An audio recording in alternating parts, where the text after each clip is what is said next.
네, 우리 지난주 이제 변화산에서 그 예수께서 이제 변화되시는 변형되시는 그 사건을 우리가 살폈었죠. 그래서 예수께서 죽음 이후에 부활하셔서 그 영광스러운 모습을 우리에게 먼저 보여주시고 또 그 길을 따라오도록 우리를 이끄시는 그 모습이었고, 또 모세와 엘리야가 그 산 가운데 나타나죠. 그래서 구약에 예언되어진 그 그리스도가 모세가 예언하고 또 엘리야가 또 선지자들이 그토록 가리켰던 그 메시아가 바로 예수님이심을, 그리고 그 예수님과 그 두 사람의 대화를 보면 예수께서 예루살렘에 올라가셔서 이제 죽임 당하실 것을 말씀하시죠. 그래서 예수께서 어떤 메시아이신가, 어떤 그리스도이신가 더욱더 분명하게 이제 말씀하고 있습니다. 그리고 이제 이 구름이 나타나서 그때 이제 하나님께서, 성부 하나님께서 말씀하시죠. 이가 내 사랑하는 아들이다. 그의 말을 들을지어다. 이렇게 말씀하시면서 예수께서 제자들에게 말씀하셨던 그 말씀이 무엇이었는지 계속 이야기하시죠. 누가 나를 따라오는지 계속 말씀하시고, 우리가 이제 믿음으로 계속 주를 따르도록 그 말씀을 우리가 함께 들었습니다.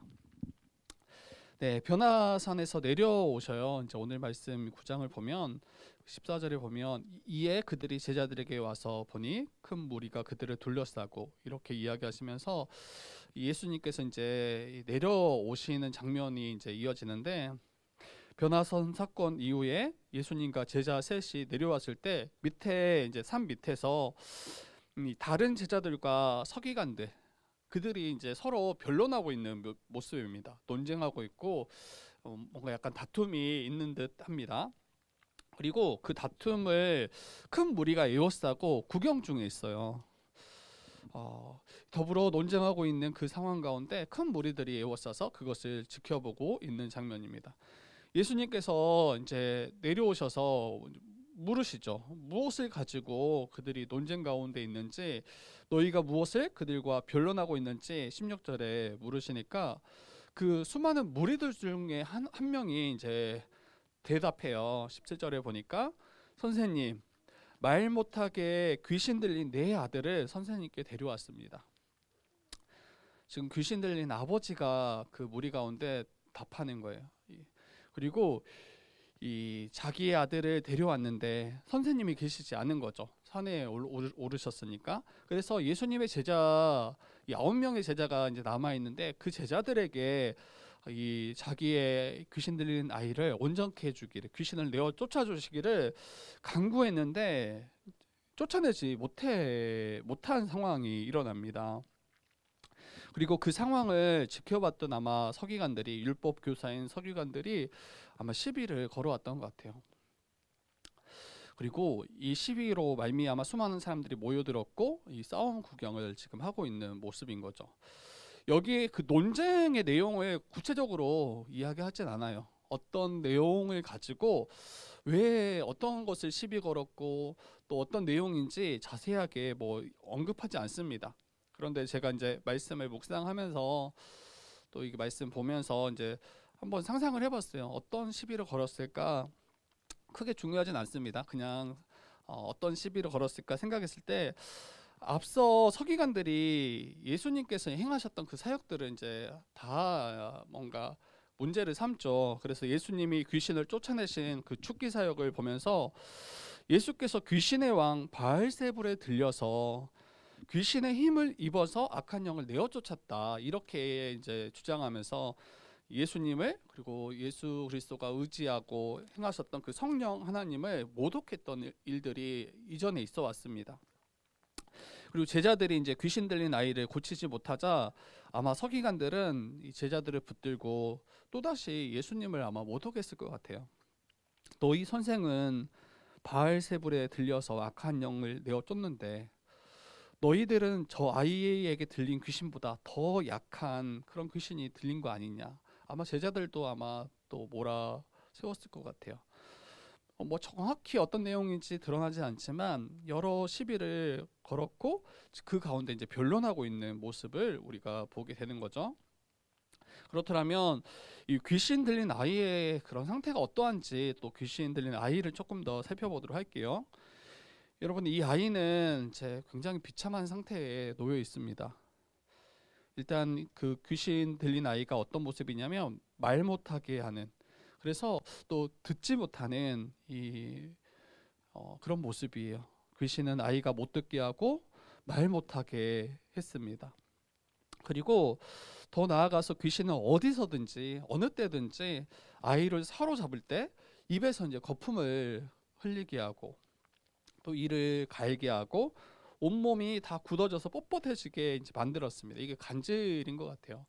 이 발작을 일으켜서 입에 거품을 흘리며 이를 갈며 온몸이 이제 굳어지는 뻣뻣해지는 그 모습을 보게 되는 거죠. 그리고 이 일은 아이가 어렸을 때부터 있어 왔다라고 이야기합니다. 뭐 하루 이틀이 아니에요. 수년을 거쳐서 수해를 거쳐서 이 귀신으로 말미암아 심히 고통받고 있는 모습인 것 같아요. 그리고 귀신은 아이를 이제 죽게 하고자 죽이려고 물과 불에 자주 뛰어들게 했다라고 이야기해요. 그러니까 이제 불에 뛰어들었다는 거는 이것도 끔찍한 거고, 물에 이제 깊은 물에 이제 자기의 몸을 던져서 이제 죽게 하려고 하는 그런 모습도 끔찍해요. 이제 아버지의 마음을 조금 살펴보면 이 상황들을 계속 여러 해 동안 지켜봤던 아버지의 마음, 또 주변에 그 아이를 사랑하는 이들의 마음은 어떠할까요? 누가복음에는 이 똑같은 사건을 이야기하면서 이 아들을 외아들이라고 이야기해요. 하나뿐인 아들이었어요. 이 부모에게, 이 아버지에게. 사랑하는 하나뿐인 아들이 어려서부터 귀신 들려서 말 못하고 듣지 못한다라며. 여러분, 사랑한다 말하지만 듣지 못하고, 또 이 아이로부터 아마 부모는 아빠, 엄마 이런 이야기를 듣고 싶을 거예요. 간절히 아마 듣고 싶었을 거예요. 그런데 그 어떤 것도 아이가 말하지 못하고 어떤 소통이 없는 거죠. 불통인 거죠. 그뿐만 아니라 아이가 계속 이제 간질을 일으키며 거품을 품어내며 이를 갈며 온몸이 경직되어서 뻣뻣해지는 그 모습들, 부모로서 차마 지켜보기조차도 매우 힘들었을 것 같습니다. 그리고 귀신이 이제 역사할 때 자주 불과 물에 뛰어든다는 그거 자체가 굉장히 끔찍한 일이에요. 계속 자기를 자해하는 거잖아요. 그리고 계속 생명에 늘 위험 가운데 있는 거잖아요. 부모된 이들은 날마다 아마 전전긍긍하면서 오늘 하루 어떻게 지나갈지 숨죽이며 아이를 계속 지켜볼 수밖에 없었을 거예요. 모든 일상이 아마 다 멈춰져 있었을 것 같아요. 아이에게만 신경 써도 아이가 때로는 큰 위험 가운데 놓여 있을 때 아마 너무너무나 고통스럽게 하루하루를 살았을 것입니다. 아마 이 하루만 그러하다 할지라도 이건 지옥일 거예요. 그런데 이런 일들을 여러 해 동안 겪어왔더라면 그 부모의 마음, 또 이 아이의 마음은 어떠할지 상상할 수조차 없을 것 같아요. 전에도 말씀드렸지만 이 귀신 들린 이의 이 모습은 이제 죄로 말미암아 사탄의 지배 아래 있는 이 종된 자들을 상징합니다. 악한 영은 계속 사람들을 자기의 종 삼으려 하고 또 자기의 종된 자들을 어떻게 합니까? 스스로 자신과 다른 이들을 해치는 일들을 행하고 있음을 우리가 전에도 살폈고 오늘도 마찬가지예요. 그리고 그로 말미암아 하나님의 그 형상을 따라 지음받은 그 존귀한 모습을 다 잃어버리고 다 파괴되는 것들을 보게 되죠. 또한 악한 영은 그의 귀와 입을 막아서 영적인 벙어리가 되게 합니다. 하나님과 소통하지 못하게 하고 함께하는 이들과 불통하게 하고 서로 다투게 하고 갈라지게 하고, 이게 바로 악한 영들이 해오는 그 일들이에요. 여러분, 이제 예수님이 이제 자신의 제자들이 이 악한 영을 내어 쫓지 못했다라는 그 말을 듣고 그때 어떻게 반응하시고 또 말씀하셨는지 한번 더 이어서 보도록 하겠습니다. 이렇게 비참한 모습의 아이, 또 그와 함께하는 그 아버지. 여러분, 예수님께서 격앙된 어조로 말씀하세요. 우리 19절 한번 같이 읽어볼까요? 19절 같이 읽어보도록 하겠습니다. 시작. 대답하여 이르시되 믿음이 없는 세대여 내가 얼마나 너희와 함께 있으며 얼마나 너희에게 참으리요 그를 내게로 데려오라 하시매. 굉장히 격앙된 어조로 말씀하셨을 거예요. 차분하게 지금 저희는 읽고 있지만 정말 호통치며 말씀하시지 않았을까 싶어요. 믿음이 없는 세대여 내가 얼마나 너희와 함께 있으며 얼마나 너희에게 참으리요. 이렇게 책망하십니다. 예수님은 지금 누구를 책망하고 계시는지, 누구를 향해서 이 믿음이 없는 세대라고 이야기하는지 한번 생각해 볼 필요는 있어요. 1차적으로는 이 귀신 들린 아이를 고치지 못한 제자들을 말씀하시는 걸 거예요. 예수님의 제자들은 어떠합니까? 공생의 3년을 예수님과 함께 먹고 마시고 같이 거했던 자들입니다. 예수님의 그 가르침을 받았고요. 또 예수님께서 그 악한 영들을 내어 쫓고 귀신들을 내어 쫓고 또 병든 자를 고치셨던 걸 직접 봤던 자들이에요. 그리고 어떠합니까? 예수님은 그 전도 여행을 제자들에게 보내시면서 파송하시면서 이 악한 영을 내어 쫓을 권능과 또 병든 자들을 고칠 권능을 이미 그들에게 허락하셨습니다. 제자들에게. 그런데 제자들은 지금 이 악한 영을 내어 쫓지 못하고 이 전전긍긍하고 있는 모습이에요. 이제 예수님은 곧 십자가를 짊어지셔야 되잖아요. 예루살렘에 올라가셔서 십자가를 짊어지셔야 하시잖아요. 그래서 제자들과 함께 거할 시간이 이제 얼마 남지 않았어요. 그런데 제자들의 모습은 아직도 믿음이 없어 보이고 또 부족해 보입니다. 굉장히 애타시고 답답하셨을 거예요. 이게 저도 이제 목회자로 이제 사역을 하다 보니까 조금은 이 마음을 조금은 알 것 같아요. 제가 이제 지나왔던 그 교회들을 거의 이제 사역 주기가 거의 3년에서 한 4년 이 정도로 지나왔어요. 이제 어떤 이제 학교에 있을 때는 이제 강원도에서 3년, 또 졸업하고 이후에는 또 3년, 또 4년, 뭐 5년 이렇게 거의 3년에서 한 4년 주기로 사역지를 바꾸게 되었어요. 이제 상황에 따라서. 근데 왜 이렇게 시간이 빨리 지나가는지 그 4년이 굉장히 빨리 지나갑니다. 이제 곧 사임을 눈앞에 이제 두고 그런 시기들이 딱딱딱 마주하는 거예요. 사임을 해야 될 시기가.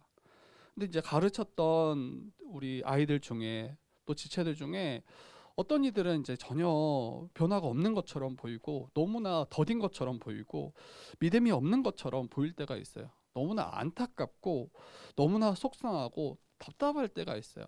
약간 이런 마음이 약간 주님의 마음과 조금은 유사하지 않을까 이런 생각이 들었습니다. 예수님은 내가 너희와 얼마나 함께 더 있어야 되냐, 얼마나 너희에게 참아야 되냐 이렇게 말씀하십니다. 또한 이 믿음이 없는 세대는 제자들만을 말하는 건 아니에요. 이 귀신 들린 아이를 데려왔던 그 아버지도 이 믿음 없는 모습을 잘 드러내주는 또 모습이고, 또 이 제자들과 변론했던 서기관들, 그리고 그 제자들과 서기관들을 둘러싸고 있었던, 그들을 구경하고 있었던 그 큰 무리들, 다 그들을 포함하고 가리키는 것입니다. 여러분, 예수님은 제자들에게만 따로 가르치지 않았어요. 그들만 가르치고 그들 앞에서만 이적을 행하시거나 나타내 보여주시지 않았어요.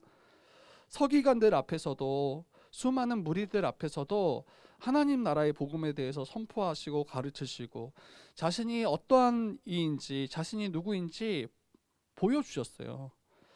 수많은 무리들 앞에서 이적을 행하셨고 그들을 먹이셨고 그들과 함께 하셨어요. 그런데 여전히 주님을 알지 못하는 거예요. 여전히 믿지 못하는 거예요. 그래서 주님께서 이 믿음이 없는 세대여 하고 외치시고 호통치실 때, 책망하실 때 이 자들은 모든 이들을 다 포함하는 것입니다.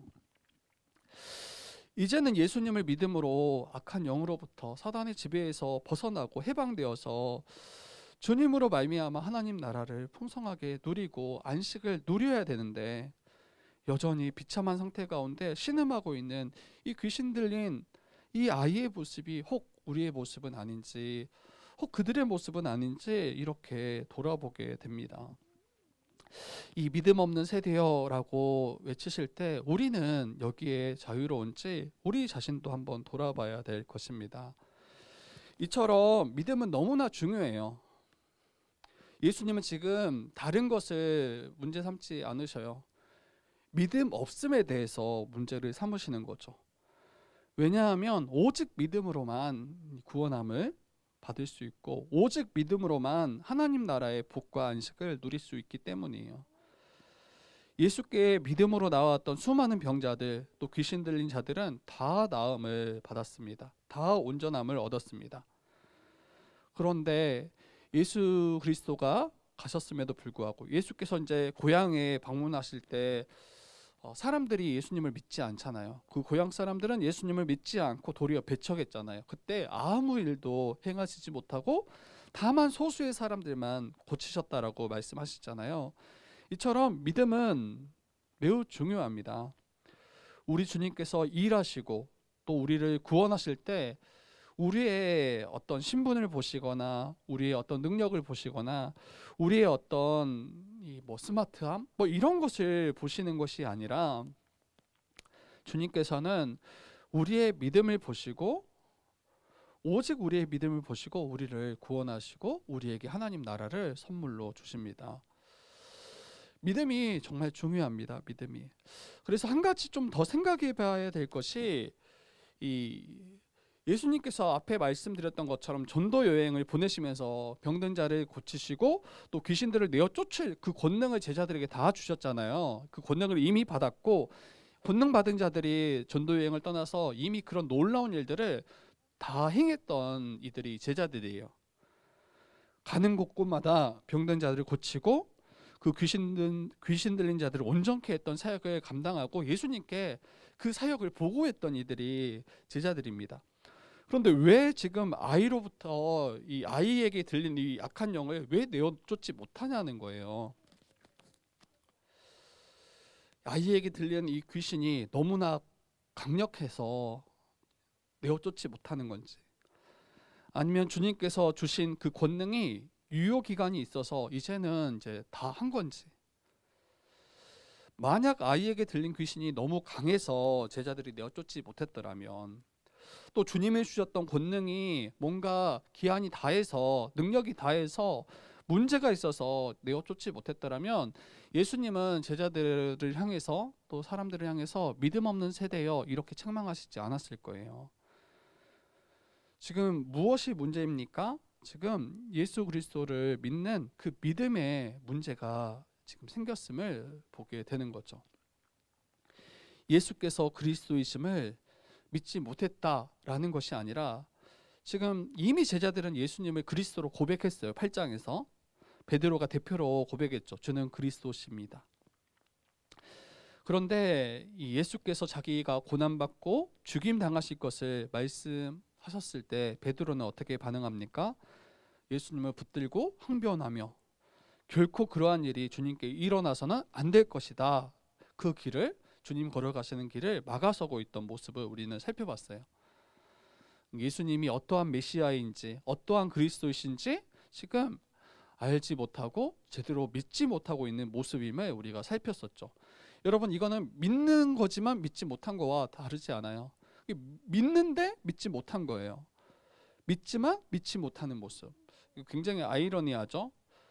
분명히 믿고 있는데, 그리고 그 믿음으로 따르고 있는데 믿지 못하고 있는 그런 모습이에요. 하나님께서 구약의 선지자들을 통해서 예언한 그 메시아가 정말 예수 그리스도 그분 맞는지, 자신들이 혹시 만들어낸 메시아를 또 믿고 따라가고 있진 않는지. 예수님은 창과 검을 통해서 로마로부터 구원하실 그런 정치적 메시아가 아니라 또 우리의 일상의 삶의 문제만을 다루시는 그런 메시아가 아니라 모든 문제의 근본인 이 죄의 문제를 해결하시고 우리를 구원하시는 그런 그리스도이심을, 그리고 이 구원을 어떻게 이루십니까? 우리를 대신해서 모든 죄의 형벌을 대신 받으시고 죽으심으로 말미암아 우리를 구원하실 그 그리스도이심을 우리가 알고 믿어야 했습니다. 자신이 어떠한 그리스도이신지 밝히 말씀하셨음에도 불구하고 여전히 바로 알지 못하고 여전히 믿지 못하고 있는 이 제자들의 믿음에 대해서 지금 이 믿음이 지금 흔들리고 있고 이 믿음이 지금 잘못되었음을 지금 이야기하고 있는 것이죠. 그래서 단순히 예수님을 능력 있는 어떤 분으로 우리가 긍정하는 거, 뭐 좋은 선지자 아니면 좋은 선생 이 정도로 여기고 부정하지 않는 것을 마치 믿음이라고 여기는 것을 우리 경계하셔야 돼요. 예수님을 다 좋아해요. 예수님 사랑합니다. 예수님 좋아합니다. 예수님은 우리의 누구십니다. 우리가 예수님을 긍정하는 것, 그것이 믿음이 아니라 또 예수님이 우리를 위해서 죽으신 그리스도이십니다. 이 정도의 고백이 참된 것이 아니라 어떠한 그리스도이신지 바로 알고 믿는 것, 이것이 너무나 중요하죠. 믿는다고 할 때 믿음의 대상이 누구신지, 또 믿는다고 할 때 무엇을 믿는지 그 내용이 분명해야 돼요. 이 말을 이제 오해하시면 안 돼요. 성경 66권 한 절 한 절을 다 알고 믿어야 된다, 이런 말이 아니에요. 적어도 예수께서 어떤 분이신지, 적어도 그분이 우리의 구원을 위해서 행하신 사역이 어떠한 것인지 이것은 분명해야 돼요. 그 핵심이 또 사도신경이에요. 우리 믿는 바를 고백하는 사도신경. 여러분, 한국교회는 이단을 매우 경계합니다. 매우 위험하게 여기고 경계하죠. 경계하는 이유가 뭡니까? 이단들이 전하는 그 가르침이 거짓이기 때문이에요. 거짓 복음이기 때문이에요. 이것으로는 결코 구원받을 수 없기 때문이에요. 혹시 이단에게 미혹됨으로 그들을 따라갈 때 하나님의 심판을, 그 사망을 피할 수 없기 때문이에요. 그런데 여러분, 이단만큼 우리가 더 주의해야 될 것이 있어요. 그게 뭡니까? 그게 바로 맹신이에요. 맹신. 무엇을 믿는지 알지 못하고 따지지 않고 예수 믿으면 구원받아, 예수 믿으면 복받아, 예수 믿으면 잘돼, 그 내용이 없어요. 실체가 없어요. 그냥 예수를 믿으면, 그냥 교회 다니면 마치 구원받고 마치 잘되는 것처럼, 이런 것이 이제 맹신인 거죠. 여러분, 이거는 이단만큼 저는 위험하다고 생각하고, 또 교회에서 너무나 큰 문제가 아닐 수 없는 것 같아요. 예수를 믿는다라면 우리는 분명히 알아야 됩니다. 그분이 누구신지, 또 우리가 믿는 바가 무엇인지 바로 알고 바로 믿고 그 주님을 따를 때 이 믿음이 참된 믿음이고, 또 이 믿음이 우리를 구원에 이르게 할 것입니다.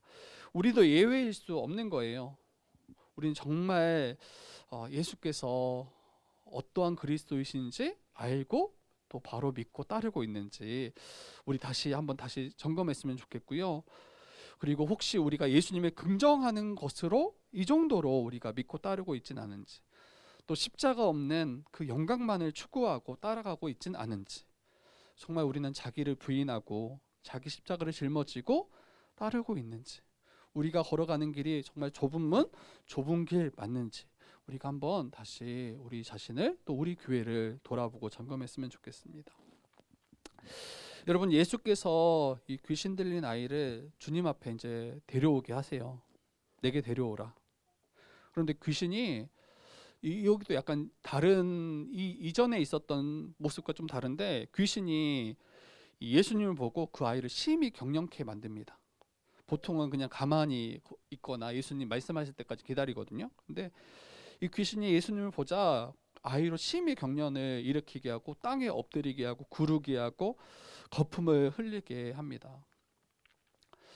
이 아이의 아버지는 주님 앞에 이제 데려왔으니까 이제는 뭔가 이제 일어날 걸 기대하고 있을 수 있어요. 그런데 주님 앞에 섰음에도 불구하고 다시 심하게 경련을 일으키고 또 땅에 엎드려서 굴러대고 거품을 흘리고 있는 이 아이의 모습을 보며 계속 마음이 무너져 내렸을 거예요.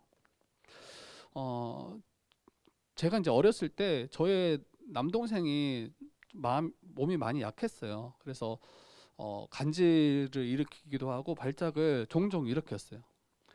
그래서 이제 너무나 부모님이 마음이 상하고 또 힘들고, 그리고 이제 저희 어머니가 동생을 데리고 이제 같이 병원에 한번 이제 간 적이 있었죠. 몸이 약하니까.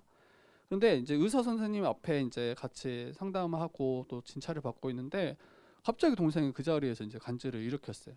그리고 몸을 이제 부르르 떨고, 그리고 눈이 이제 뒤집혀 흰자위밖에 안 보이고, 거품을 흘리고, 몸이 진짜 뻣뻣하게 그냥 굳어요. 일자로 그냥 쭉 뻣뻣하게 그렇게 부르르르 떨고 있는 그 모습을 이제 제가 직접 저도 봤었는데, 그때 어머니가 그냥 그 자리에서 바닥에 주저앉으셨어요. 그러면서 이제 선생님한테, 의사 선생님한테 제 아들 좀 살려달라고. 그만큼 이게 마치 아이가 이제 이 생명을 마치 잃을 것처럼 굉장히 큰 충격을 받고, 또 너무나 이제 걱정해서 이 비통한 그 마음을 감추지 못하는 거예요. 그 사람들이 있는데 다 있는데 어떻게 바닥에 그냥 주저앉겠어요. 너무나 이게 마음이 상심이 크고, 또 도무지 이 침통한 마음을 이제 감추지 못하시는 거죠. 이 살려달라고 외치며 애원했던 그 모습. 이 아버지도 이 예수님 앞에서 이 발작을 일으키고 또 이렇게 굴러대고 거품을 물기 시작하자 예수님께 이제 구해요. 이 23절 말씀입니다. 우리 22절, 우리 23절 같이 읽어볼까요? 22, 23절 같이 읽어보겠습니다. 시작. 귀신이 그를 죽이려고 물과 불에 다주 던졌나이다. 그러나 무엇을 하실 수 있거든 우리를 불쌍히 여기사 도와주옵소서. 예수께서 이르시되 할 수 있거든이 무슨 말이냐, 믿는 자에게 능히 하지 못할 일이 없느니라 하시니. 네, 아이의 아버지가 예수님 앞에서 이 아이가 발작을 일으키자 이제 선생님께 구합니다. 선생님, 무엇을 하실 수 있거든 우리를 불쌍히 여겨 주십시오. 아이만 불쌍히 여겨 달라는 게 아니에요. 이게 자기를 불쌍히 여기는 것과 또 같은 일이죠. 자기 또한 아이로 말미암아 얼마나 고통했겠어요. 얼마나 낙심했겠어요. 무엇을 하실 수 있거든 우리를 불쌍히 여기사 도와주옵소서, 이렇게 구합니다. 그런데 이 고백은 믿음과 거리가 먼 고백이에요. 주께서 능히 하실 수 있사오니 우리를 구원하옵소서, 이렇게 구한 게 아니죠. 주님, 하실 수 있습니까? 주님, 하실 수 있다면, 만약 하실 수 있더라면 우리를 불쌍히 여겨 주십시오. 아이의 아버지는 예수 그리스도께서 하실 수 있는 분이심을, 능히 고치실 수 있는 분이심을 온전히 신뢰하지 못해요. 당신에게 그런 능력이 있다면 자비를 베풀어 달라고 이렇게 이야기합니다. 이 아버지는 예수님께 지금 나와 있잖아요. 그리고 그 예수님께 자기의 아들을 고침받기 위해서 나왔는데 온전히 신뢰하지 못하고 여전히 믿음 없는 모습으로 간구하고 있는 이 모습을 우리가 보게 되는 거예요. 왜 이렇게 나왔음에도 불구하고 믿음 없을까라는 생각을 해보게 돼요. 아마도 이 아이의 아버지는 오랜 시간 동안 어려서부터 이 자기의 아들이 귀신으로 말미암아 이 매우 끔찍했던, 그 매우 고통스러웠던 시간들을 오랫동안 지나왔잖아요. 하루 이틀이 아니에요. 여러 해 동안 이런 고통 가운데 지냈잖아요. 아이는 듣지도 말하지도 못하고 계속해서 간질로 거꾸러지고 불과 물에 자기를 수없이 던지고, 그러니까 이러한 일이 정말 한 번만이라도 너무나 끔찍할 텐데, 이러한 일들을 여러 해 동안 거쳐오면서 아마도 이 아버지는 아무런 오랜 시간 동안 아무런 변화가 없는, 아마 여러 방법들을 다 동원했을 텐데 오랜 시간 동안 아무런 변화가 없을 때, 이때 이 아버지는 이 기대와 희망이 거의 사라졌던 것 같아요. 아들이 온전히 회복되는 일에 대해서 기대하고 희망했던 것들이 거의 사라진 것처럼 보여요. 아마 이 예수님께 자기의 아들을 데려왔음에도 불구하고 이런 마음이었던 것 같아요. 온전히 회복되는 거, 이것까지 바라지도 않습니다. 적어도 아이가 불과 물에 자기를 내던지지 않았으면 좋겠습니다. 적어도 이 아이가 이렇게 간질로 인해서 거꾸러지고 이렇게 비참한 모습으로 계속 놓여지지 않았으면 좋겠습니다. 귀신으로부터 자유하는 거 바라지도 않습니다. 뭔가 온전히 희망하고 믿음으로 나오기보다는 그 예수님의 그 능력을 온전히 신뢰하기보다는 제 믿음 없는 모습으로 나와서 간구하고 있는 이 아버지의 모습을 보게 되는 거죠. 우리의 모습도 혹시 그러할 수 있다라는 거예요. 너무 오랫동안 우리를 고통케 하는 그 문제들이 계속 지속될 때, 정말 여러 가지 방법으로 우리가 애쓰고 힘써서 이 문제들을 넘어서려고 했음에도 불구하고 그 문제들이 여전할 때, 여러분 그때 우리는 이제 믿음이 약해져 가기 시작해요. 이 일만큼은 주님께서도 다루지 못하실 거라고 은연중에 그렇게 믿고 있을 수 있어요. 우리는 아마 이렇게 생각할 수 있고 이야기할 수 있어요. 주님, 저 정말 힘듭니다. 주님, 저 정말 힘들어요. 주님, 하실 수 있더라면 저를 이 문제에서 건져주세요. 이 하실 수 있다라면이 이게 그 전제가 믿음 없음을 또 드러내는 모습이잖아요. 정말 주님께서 능력 있는 주님 맞습니까? 그렇더라면, 할 수 있더라면 우리를 건져주셔야 되는 거 아닙니까? 이렇게 간구하고 있는 우리의 모습이 있더라면 이게 바로 이 아버지의 모습과 다르지 않은 것입니다. 믿음이 없는 우리의 가족들, 그들을 위해서 우리가 얼마나 기도해요, 간구해요. 우리의 가족들이 정말 구원받기를 믿기를 우리가 얼마나 간구하고 기도하고 있습니까? 근데 마치 주님조차도 이 일을 하실 수 없는 것처럼, 혹시 그렇게 기대하지 않고 정말 믿지 않고 혹시 우리는 간구하고 우리 주님께 나와 있지는 않은지, 정말 내가 하나님의 거룩한 백성으로 주님이 걸어가셨던 그 십자가의 길 끝까지 따라갈 수 있을까요? 우리가 이제 따라가고 있지만 정말 자신 없는 거죠. 또 이게 얼마나 내게 어렵다라는 거 알고 있는 거죠. 그때 혹시 우리가 또 주님 정말 할 수 있더라면, 주님 나를 끝까지 내가 할 수 있도록 주님 도와주십시오. 할 수 있더라면이 이제 문제가 되는 거예요. 할 수 있더라면. 그런데 우리 주님은 어떤 분이십니까? 예수님은 우리를 죄에서 건지시기 위해서 하나님이신 예수께서 인간이 되셔서 이 땅 가운데 오셨잖아요. 그리고 우리를 구원하시려 자기의 몸을 다 내어 주셔서 우리를 대신해서 십자가에서 못 박혀 죽으셨잖아요. 우리를 살리셨고 우리를 새롭게 하신 분이 바로 우리 주님이시잖아요. 가장 큰 것을 다 이제 받았던 자가 바로 우리예요. 가장 놀라운 것을 우리가 이미 보게 하시고 이미 그걸 누리게 하신 분이 바로 우리 주님이신데, 지금 우리가 앞에서 할 수 있더라면이라고 말했던 그것들은 주님께서 행하시고 우리를 위해서 행하셨던 그것보다 훨씬 작은 일들이에요. 어때요? 그러면 주님은 능히 하실 수 있고 능히 우리를 위해서 일하실 수 있는, 그것으로부터 우리를 건지실 수 있는 분이심을 우리가 믿어야 되는 거예요. 주님, 주께서는 능치 못하심이 없사오니 우리를 이 어려움에서 건져내시고 우리를 끝까지 주님 걸어가셨던 길을 걸어갈 수 있도록 인도해 주십시오. 할 수 있다면이 아니라 주님은 능히 하실 수 있는 분이십니다. 내가 그것을 믿습니다. 내가 그것을 온전히 신뢰합니다.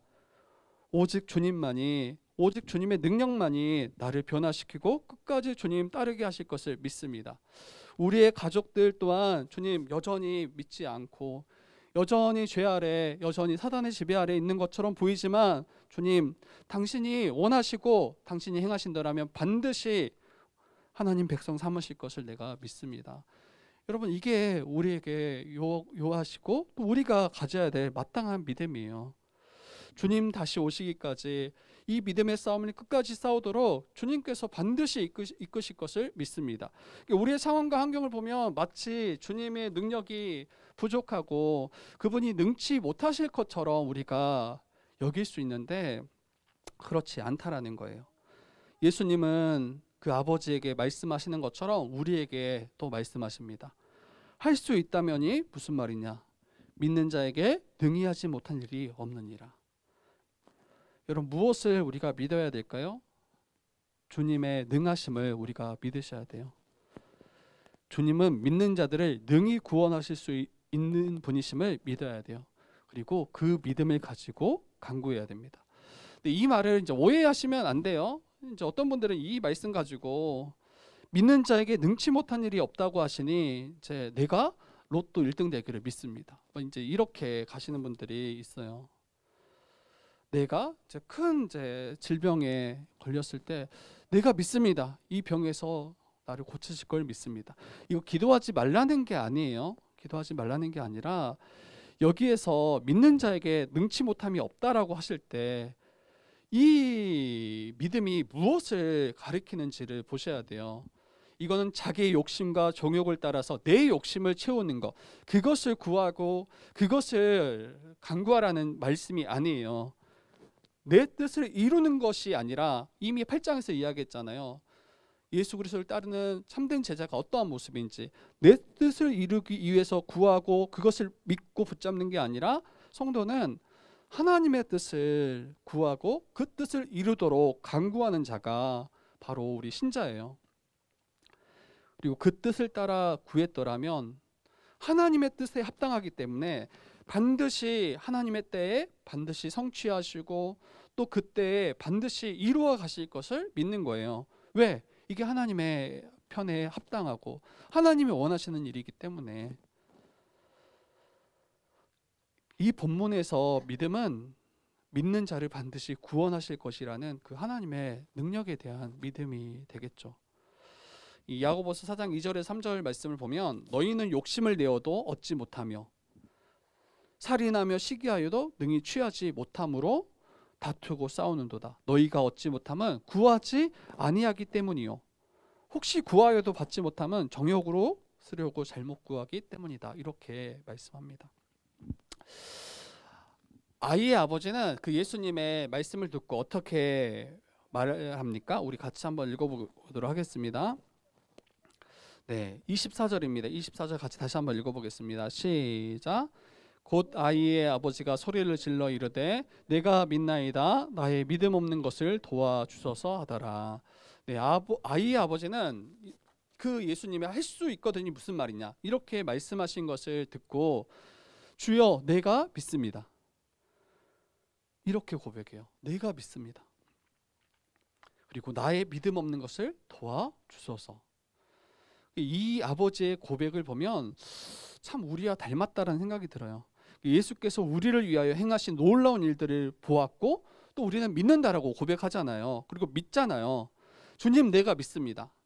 아마 교회에 참여하고 또 우리가 신자라는 정체성을 가진 우리 모든 성도들은 다 아마 예수를 믿는다라고 고백할 거예요. 믿지 않는다라고 고백하는 이들이 없을 거예요. 그런데 얼마 또 지나지 않아 또 우리의 상황과 환경들이 변할 때 우리의 또 믿음 없음을 또 고백하게 되는 것 같아요. 주님 제가 믿음 없습니다. 저의 믿음 없음을 도와주셔서 내가 믿기 원합니다. 이렇게 구하고 간구하는 이 아버지의 모습이 우리의 모습과 많이 닮아 있습니다. 우리의 인생에 크고 작은 풍랑이 몰아칠 때 또 우리가 계획했던 바들이 그대로 진행되지 않을 때 우리는 마치 이제 믿음을 잃어버린 것처럼 믿음이 없는 것처럼 믿음이 부족한 것처럼 보여지기도 해요. 낙심하기도 해요. 그때 우리가 구하셔야 돼요. 주님 내가 믿습니다. 내가 믿습니다. 나의 믿음 없는 것을 도와주셔서. 주께서 가신 그 길을 따라가는 우리 신자들에게는 이러한 믿음의 자세가 필요합니다.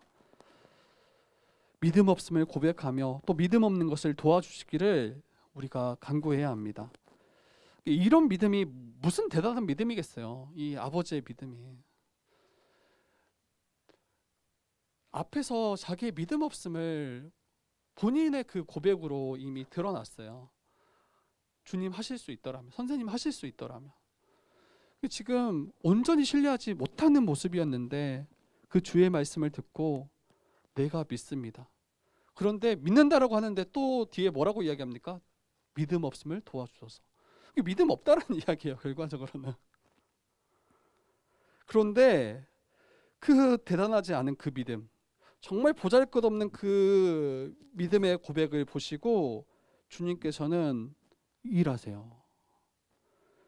주님께서는 그 아이를 데려오라 하시고 그 아이에게 들려있는 그 더러운 귀신을 꾸짖으시고 말 못하고 못 듣게 하는 그 귀신에게 대해서 그 아이로부터 나오라 이렇게 명하십니다. 그리고 그 귀신에게 또 이야기합니다. 다시는 들어오지 말라. 다시는 들어오지 말라. 그 즉시로 귀신은 이제 소리치면서 그 아이로 소리 지르게 하면서 심히 경련을 일으키게 하고 떠나갑니다. 그리고 그 아이가 마치 죽은 것처럼 그렇게 보였어요. 너무 미동도 없이 가만히 이제 누워 있는 거죠. 그때 예수께서 그 손을 잡아 일으키시자 이 아이가 온전케 되어서 이제 회복된 것을 보게 됩니다. 그는 들었을 것이고 그는 말할 수 있을 것이고 이전에 있었던 그 모든 고통으로부터 온전히 회복해 되었음을 우리가 보게 되는 거죠. 여러분, 아이를 온전케 하시고 예수님과 제자들은 이 집으로 돌아갔습니다. 집으로 돌아가고 제자들이 이제 조용히 나와서 예수님께 물어요. 본인들도 창피한 거죠. 좀 민망한 거죠. 그러면서 조용히 예수님께 묻습니다. 우리는 어찌해서 능히 이 귀신을 쫓아내지 못했습니까? 이렇게 질문합니다. 근데 예수님이 뭐라고 답하시냐면 우리 이 말씀도 같이 한번 읽어봅시다. 네, 우리 마지막 이제 절이니까요. 네, 29절 한번 같이 읽어보도록 하겠습니다. 29절입니다. 시작.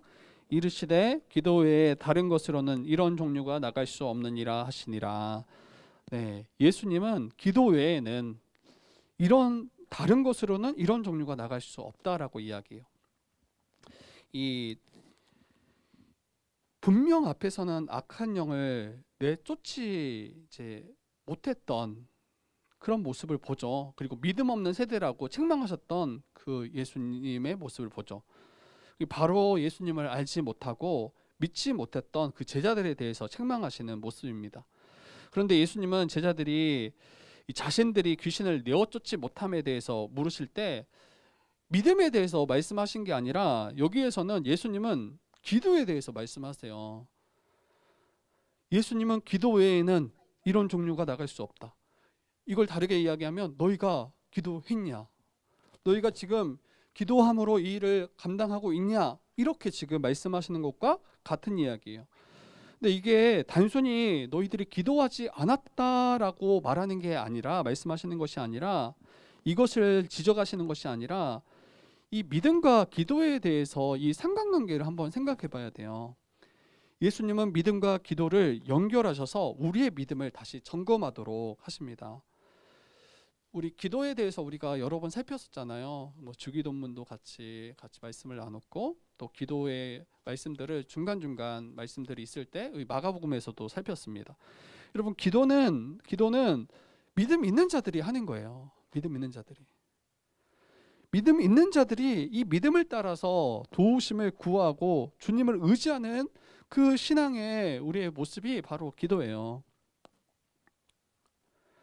제자들은 예수께서 그 주셨던 그 권능을 받아서 수많은 자들을 고치고 또 귀신들을 내어 쫓았잖아요. 아마 어느 순간부터 이 주님을 믿고 의지함으로 이 일들을 감당하는 것이 아니라 자기가 마치 괜찮은 것처럼 자신을 의지하고 자신의 경험을 의지하고 마치 자신이 능력 있는 것처럼 이렇게 행하고 있지는 않았을지 또 생각해 보게 돼요.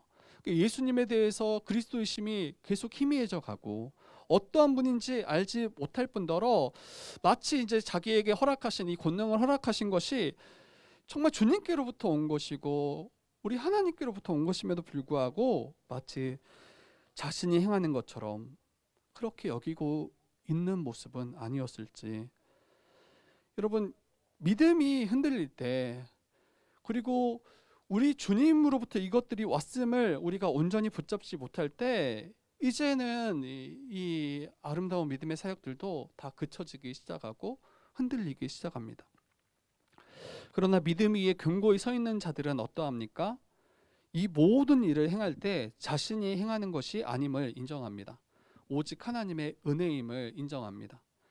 그리고 주님의 도우심으로 감당하고 있음을 믿고 그 주님을 신뢰함으로 나아가는 거죠. 오직 예수 그리스도의 고난과 죽으심을 통해 우리가 나음을 얻고 오직 그것만이 악한 영으로부터 우리를 자유하게 하시고 우리를 구원하실 것을 믿고 살아가는 거예요. 그렇기에 믿음이 있는 자들은 겸손히 기도합니다. 주님의 도우심을 구하며 살아갑니다. 기도하지 않는 것은 이미 자기를 신뢰하고 자기를 의지하고 있다라는 하나의 그런 반증이에요. 자신의 능력을 의지하는 것임을 고백하는 것과 다르지 않아요. 주님을 의지하지 않고 있음을 고백하는 것과 같습니다. 여러분, 주의 뜻 교회는 어떻게 우리에게 맡겨주신 그 주님께서 허락하신 이 사역들을 감당하고 있는지 우리 다시 한번 생각해 봤으면 좋겠어요. 영혼을 구원하는 일, 하나님 나라가 임하게 하는 일. 여러분, 믿음 위에 견고히 서서 주님을 의지함으로 기도할 때 이 모든 일들이 가능해요. 그렇기에 주님 맡겨주신 사역들을 준비하며 행하기 전에 우리가 가장 힘써야 될 것은, 가장 먼저 우리가 붙잡아야 될 것은 믿음으로 기도하는 일이겠죠. 정말 놓치지 말아야 할 것은 우리가 믿음으로 하나님께 간구하는 그 기도하는 일입니다. 이미 다 주님께서 십자가에서 이루신 일들을 우리가 믿음으로 그 능력을 힘입어서 우리가 사역하는 것이지, 마치 우리의 능력으로 우리의 힘으로 이 사역들을 이루며 세우는 것이 결코 아님을 우리가 확신하셔야 돼요. 우리가 1년을 우리 주의뜻교회가 이제 개척한 지 1년을 우리가 지났잖아요. 그 지나온 시간들을 다시 한번 생각해 보세요. 우리의 힘과 지혜로는 한 영혼도 전도할 수 없고 한 영혼도 구원할 수 없음을 우리가 이 또한 보게 되는 거예요. 우리가 세웠던 그 모든 것들이 단 한순간에 다 무너져 내릴 수 있음을 때로는 이 또한 보게 되는 거죠. 정말 주님께서 맡겨주신 이 주의 뜻 교회, 또 우리 교회의 사명을 우리의 경험으로 행하는 것이 아니라 정말 믿음으로 감당하며 기도로 행하는 우리가 되기를 부탁합니다. 충분히 저도 이제 벌써 사역 시작한 지 14년째니까 경험이 어느 정도 쌓였어요. 그래서 충분히 제가 사역해왔던 그 경험으로 사역할 수 있겠더라고요. 충분히 기도하지 않고 사역할 수 있겠더라고요. 기도하지 않고 말씀 준비할 수 있어요. 성경 연구했던 게 쌓였어요. 이제는 조금씩 계속 쌓이고 어떤 상황에 뭘 말해야 될지, 어떻게 지도해야 될지 알겠어요. 그런데 그게 도리어 위험한 그런 우리의 믿음을 도리어 점검해야 되는 지점이 되는 것 같아요. 기도하지 않게 되는 거, 의지하지 않게 되는 거. 이러할 때 실제로 하나님의 일하심을 경험하지 못하게 됩니다. 다시 말씀드리지만 악한 영을 몰아내고 병든 자들을 고치시는 그 모든 일들, 이건 하나님이 행하신 일이고 우리 주님의 능력으로 가능합니다. 그리고 하나님께서는 그의 백성들을 통해서 이 일들을 이루어 가시는 거예요. 주님을 따르고 믿고 따르는 주의 백성들을 통해서 이 일들을 이루어 가세요. 그렇기에 우리 신자들은, 우리 교회들은 어떠합니까? 주님을 의지함으로 믿음과 기도로 이 맡겨주신 바들을 붙잡고 나아가야 됩니다. 여러분, 말씀을 이제 마칠게요.